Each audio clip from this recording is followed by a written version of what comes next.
Teachers at a prestigious conservatory routinely dismissed Lillian Porter, the quiet new assistant. When a crisis strikes during an important recital, they force her to attempt an impossible piano piece. Little do they know that the simple woman they've been belittling is actually one of the world's most celebrated pianists.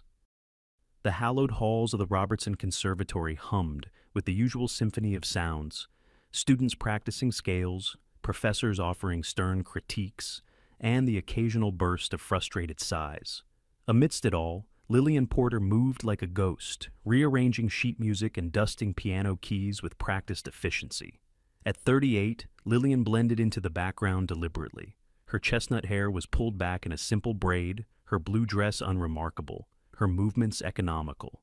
6 weeks into her position as an administrative assistant, most faculty barely registered her presence, exactly as she preferred. "Ms. Porter, these need to be organized by composer, not chronologically." Dr. Constance Whitmore's crisp voice cut through the air like a conductor's baton, sharp and demanding. The head of piano studies barely glanced up from her leather-bound planner. "Of course, Doctor Whitmore. I'll fix it right away," Lillian replied softly, taking the stack of sheet music from the professor's manicured hands. Dr. Whitmore gave a curt nod before continuing down the corridor, her heels clicking a percussive rhythm against the marble floors. Lillian watched her go, a faint smile playing at the corners of her mouth. As she reorganized the music, her eyes lingered on a particularly difficult Liszt transcription. Her fingers twitched almost imperceptibly, muscle memory awakening at the sight of the familiar notations. 5 years since she'd performed it last. 5 years since... Daydreaming on the job, Ms. Porter? Professor Walter Thornton's voice startled her from her reverie.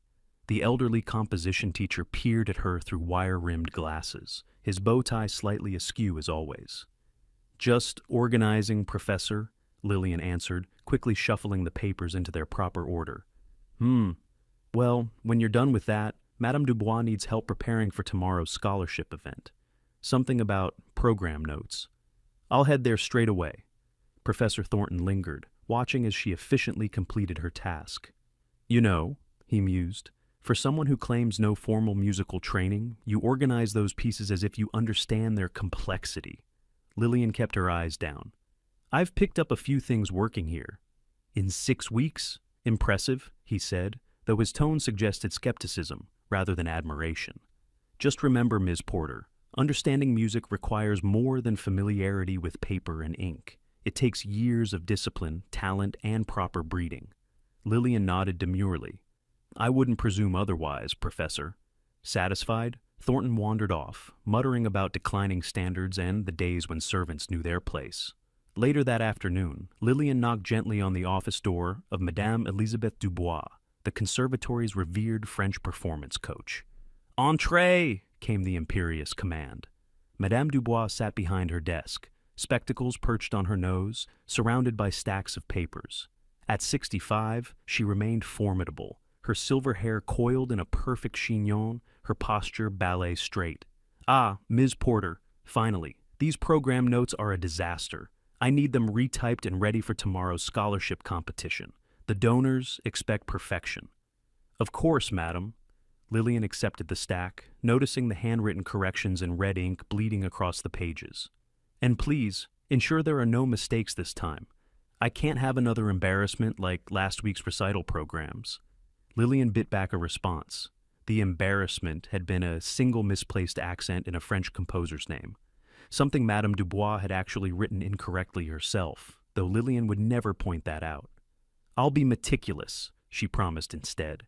As Lillian turned to leave, her attention caught on the open score on Madame's piano, Liszt's transcription of Beethoven's Fifth Symphony, the very piece she'd been looking at earlier.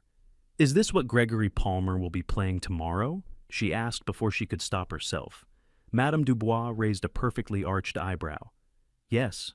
What of it?" "It's..." Lillian hesitated, then continued carefully. "A challenging choice for a student. Mr. Palmer is our most gifted pupil. Challenging is precisely what he needs."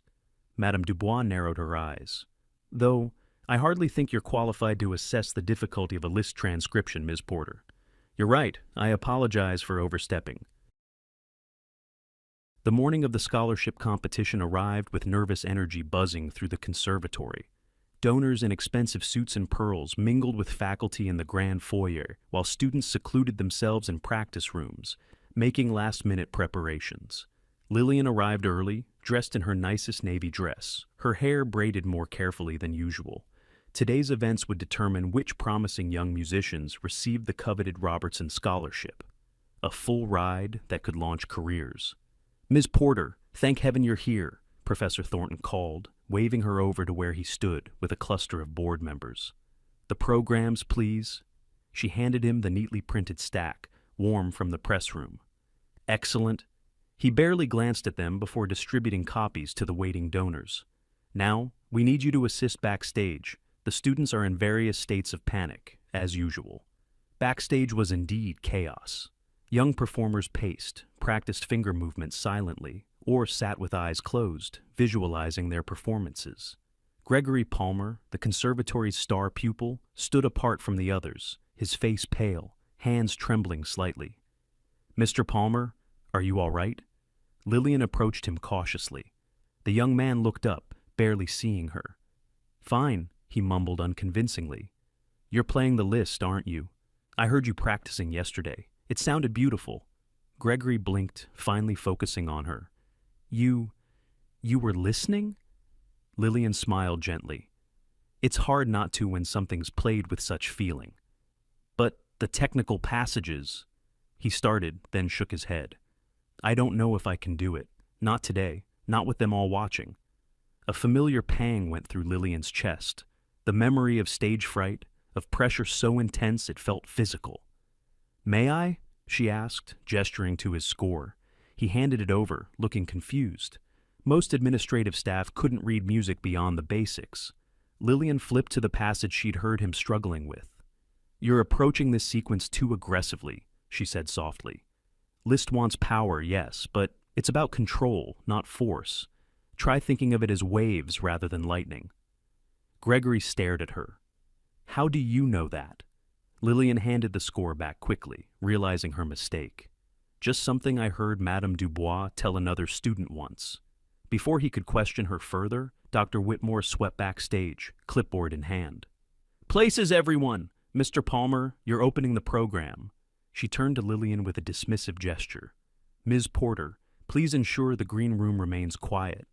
As Lillian retreated, she heard Gregory whisper to himself, "Waves, not lightning.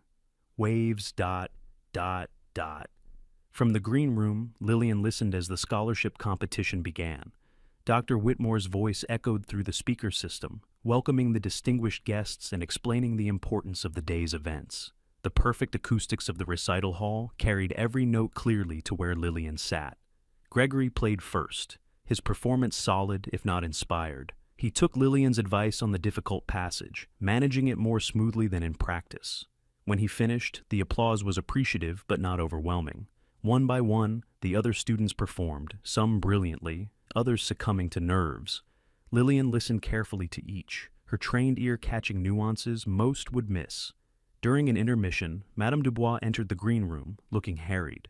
"Ms. Porter, I need you to take these refreshments to the judges' table," she instructed, gesturing to a tray of water glasses. "And do be inconspicuous." As Lillian carefully approached the judges' table, she overheard Dr. Whitmore speaking in hushed tones to Professor Thornton. Palmer completely misinterpreted the list, too controlled in the allegro, too tentative in the crescendos. "I've told Elizabeth her technique is becoming outdated," Thornton replied, sipping his coffee. "These modern students need firm direction, not French philosophizing about feeling the music." Lillian placed the water glasses down silently, but not before Professor Thornton noticed her presence. "Ah, our resident eavesdropper," he said, loud enough for Dr. Whitmore to look up sharply. "Tell me, Ms. Porter, what did you think of Mr. Palmer's performance?" It was clearly meant to embarrass her, to put her in her place. But something in Lillian, perhaps the music still ringing in her ears, perhaps the memory of her own teachers, made her answer honestly. "I thought his technique was excellent, but he hasn't yet found the piece's heart. Liszt's transcriptions aren't just technical exercises. They're reinterpretations that should capture both composers' souls." The silence that followed was deafening. Dr. Whitmore's teacup froze halfway to her lips. "I beg your pardon," Professor Thornton sputtered. Lillian blushed, dropping her gaze. "I'm sorry. I shouldn't have spoken. It's not my place." "No, it certainly is not," Dr. Whitmore snapped. "Please return to your duties, Ms. Porter, and leave the artistic assessments to those qualified to make them." As Lillian hurried back to the green room, she missed the puzzled look that passed between the professors, the first seed of suspicion taking root. The final portion of the scholarship competition was set to begin after a short intermission. The conservatory's recital hall was filled to capacity. Wealthy donors, faculty, family members of the performers, and fellow students all packed into the elegant space. Crystal chandeliers cast a warm glow over the audience, and the polished wood panels seemed to vibrate with anticipation. Backstage, however, a crisis was unfolding. "What do you mean he can't perform?" Dr. Whitmore's voice, though hushed, carried an edge sharp enough to cut glass. "The Danson Foundation representatives are here specifically to hear the list." Gregory Palmer sat on a bench, head between his knees, breathing erratically. His right hand trembled uncontrollably. "I can't feel my fingers," he gasped between breaths. "They're numb." Madame Dubois knelt beside him, concern etched deep in her face. "A panic attack, I believe. It happens, even to the most talented." "This is unacceptable, Doctor," Whitmore hissed. "The Danson donation hinges on today's performances. They specifically requested a list piece." Professor Thornton paced the small backstage area, his bow tie now completely askew. "Can another student step in? With no preparation? Impossible. The list transcription is exceptionally difficult. None of our other students have prepared it." Lillian stood quietly in the corner, watching the scene unfold. The pieces of music on the piano, Liszt's transcription of Beethoven's Fifth Symphony, seemed to call to her. 5 years since she'd touched a piano in public. 5 years of healing, of doubt. "What about Michelson? Or Zhang?" Thornton suggested desperately. "Michelson performed already, and Zhang is a violinist," Dr. Whitmore snapped. "We have no options." "We'll have to cancel the final performance," Madame Dubois said grimly. "Explain there's been a medical emergency." Dr. Whitmore's face paled. "The Danson Foundation will withdraw their offer. That's nearly $2 million in scholarship funds gone." As the professors argued in increasingly agitated whispers, Lillian found herself moving forward, drawn to Gregory's hunched form. She knelt beside him, opposite Madame Dubois. "Gregory," she said softly, "take a deep breath, hold it for 4 counts, then release for 8. The young man tried to follow her instructions, his breathing gradually becoming less erratic. "The numbness is normal," she continued, her voice gentle but certain. "It will pass, but you need time." "There is no time," Dr. Whitmore interjected. "We go on in 5 minutes. "Actually," Lillian said, rising to her feet, her voice steadier than it had been in years, "I could play instead." 3 pairs of astonished eyes turned to her. Professor Thornton recovered first, letting out a bark of laughter. "You? Don't be absurd, Ms. Porter. This isn't the time for jokes." "I'm not joking," Lillian replied, meeting his gaze. "You're an administrative assistant," Dr. Whitmore said slowly, as if explaining to a child. "This is one of the most technically challenging pieces in the piano repertoire. I'm aware of its difficulty." Madame Dubois studied Lillian's face, something shifting in her expression. "You said you had no musical training." "I never actually said that," Lillian corrected gently.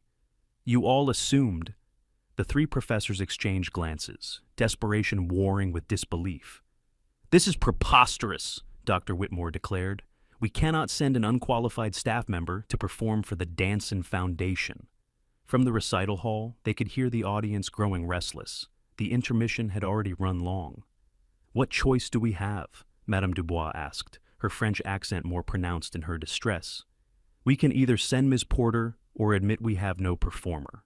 Professor Thornton shook his head vigorously. "This will be a disaster." Dr. Whitmore closed her eyes briefly, calculations running behind her tightly drawn expression. When she opened them, her decision was made. "Fine," she said tersely.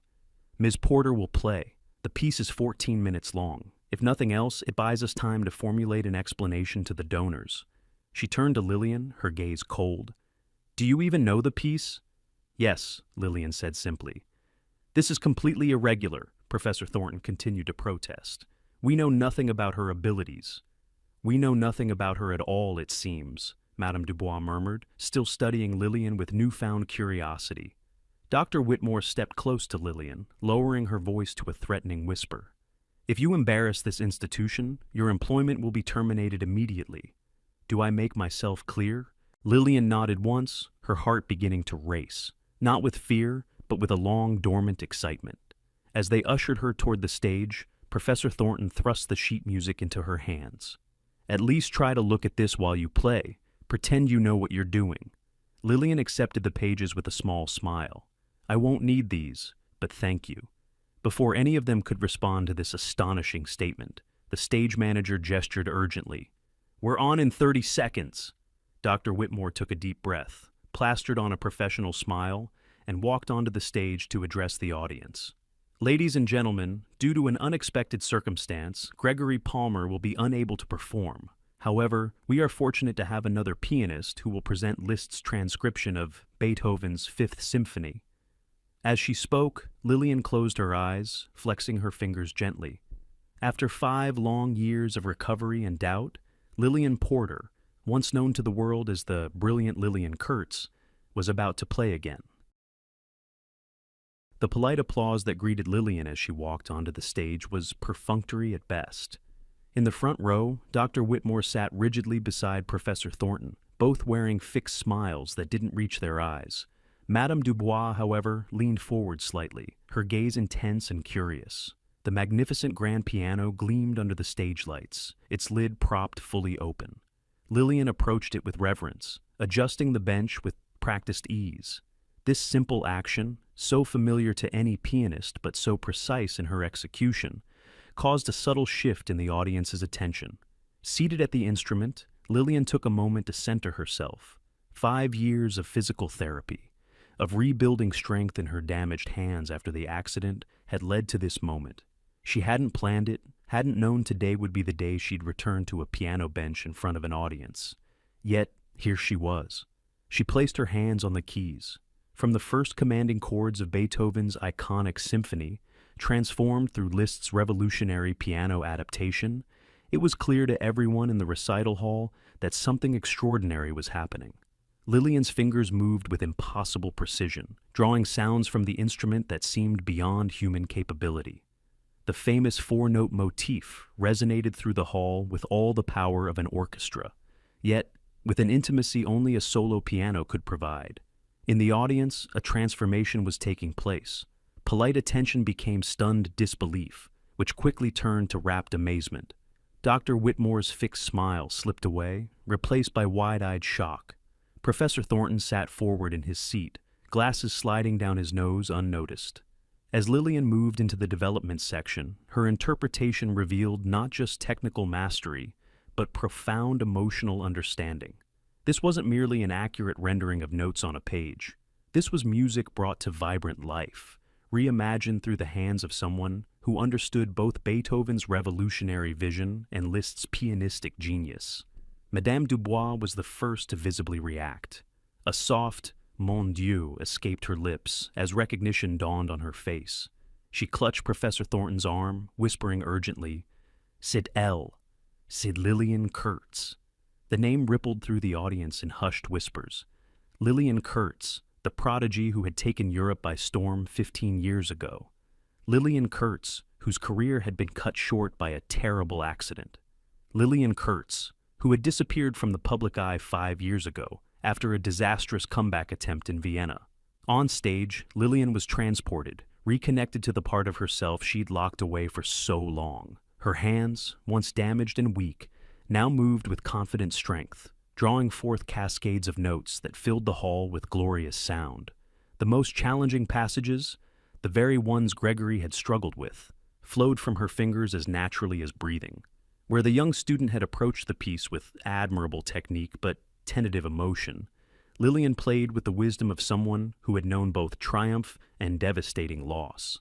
Dr. Whitmore's face had lost all color. Professor Thornton repeatedly removed and replaced his glasses, as if the action might change what he was seeing and hearing. Only Madame Dubois seemed to have recovered from the initial shock, her eyes now glistening with unshed tears.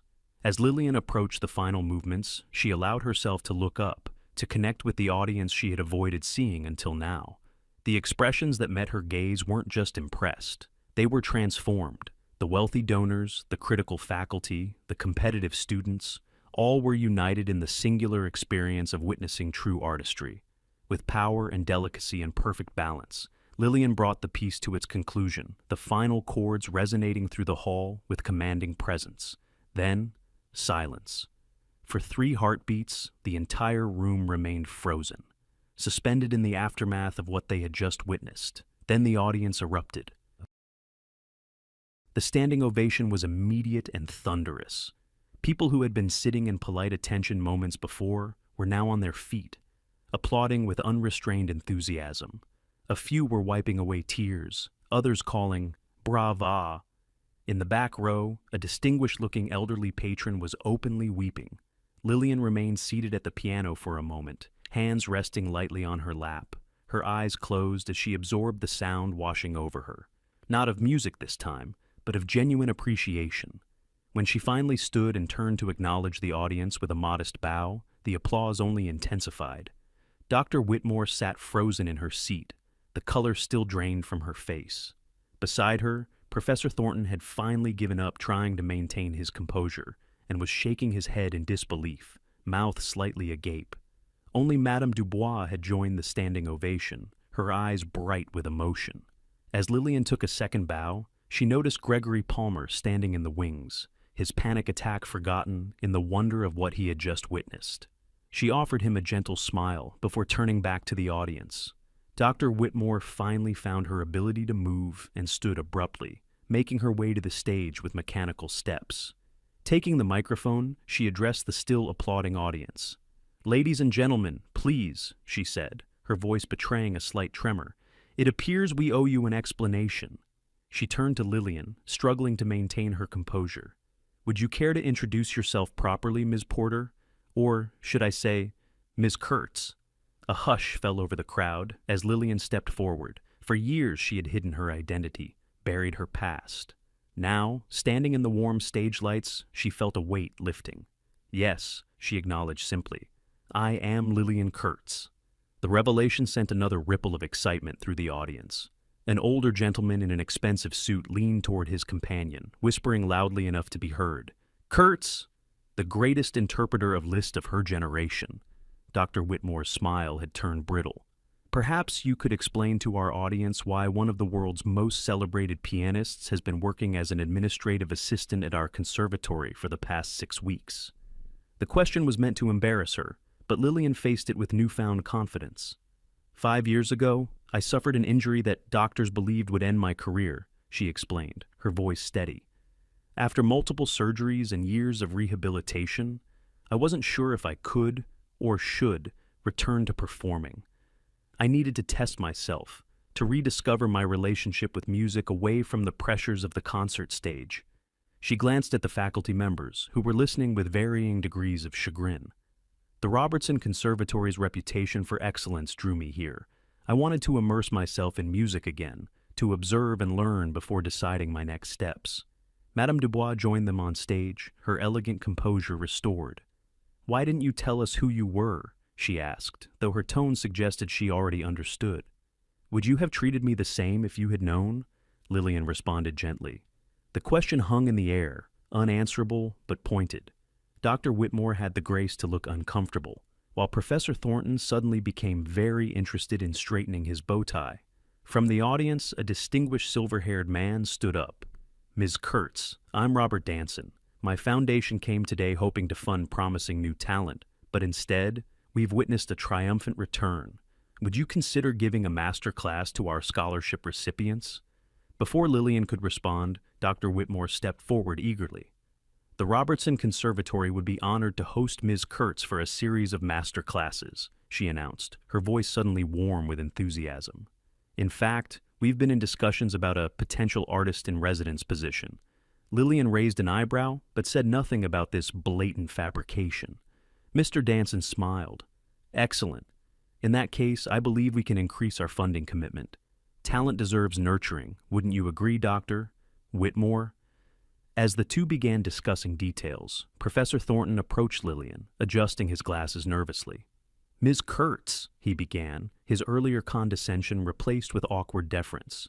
"I want to apologize for not recognizing your extraordinary talent." "You never looked for it, Professor," Lillian replied without rancor. "We often see only what we expect to see."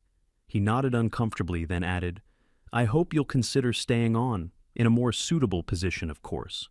As the professors crowded around her, suddenly eager to claim association with the famous Lillian Kurtz, Gregory Palmer approached hesitantly from the wings. Lillian noticed him and excused herself, stepping away from the fawning faculty. "I've never heard anything like it," the young pianist said, awe evident in his voice. "You will," Lillian assured him, "with time and the right guidance." "Will you teach me?" he asked, hope brightening his features. "I'd be honored," she replied sincerely, "but only if you promise to play for yourself, not for them." She gestured toward the faculty and donors, now engaged in animated conversation. In that moment, looking at the young musician's earnest face, Lillian realized what her next chapter would be. Not a return to the isolating life of a touring virtuoso, but here, teaching, mentoring, sharing the wisdom her journey had given her. 1 month later, Lillian Kurtz sat in her new office at the Robertson Conservatory. The nameplate on the door read, "Artist in Residence," a position created specifically for her after her triumphant return to the piano. Dr. Whitmore and Professor Thornton had become almost painfully respectful, constantly seeking her approval for departmental decisions. Only Madame Dubois treated her with natural warmth, neither overly reverent nor apologetic for the past. As Lillian reviewed applications for her master class, a knock came at her door. Gregory Palmer entered, carrying his sheet music for his upcoming recital. "Professor Kurtz," he greeted her with a smile, "I've been practicing that passage as you suggested." "Let's hear it," she said, gesturing to the piano in the corner. As Gregory began to play, Lillian reflected on how quickly everything had changed. Sometimes, the greatest revelations come not from hiding who we are, but from finally having the courage to reveal it. If this story touched your heart, remember that appearances can be deceiving, and true talent often hides in plain sight. Have you ever been underestimated or discovered someone had hidden depths you never imagined? Share your experiences in the comments below. Did you enjoy this tale of hidden talent and recognition? Don't forget to subscribe to our channel for more inspiring stories that remind us to look beyond the surface and treat everyone with dignity and respect. Until next time, remember, the most extraordinary people often appear the most ordinary at first glance.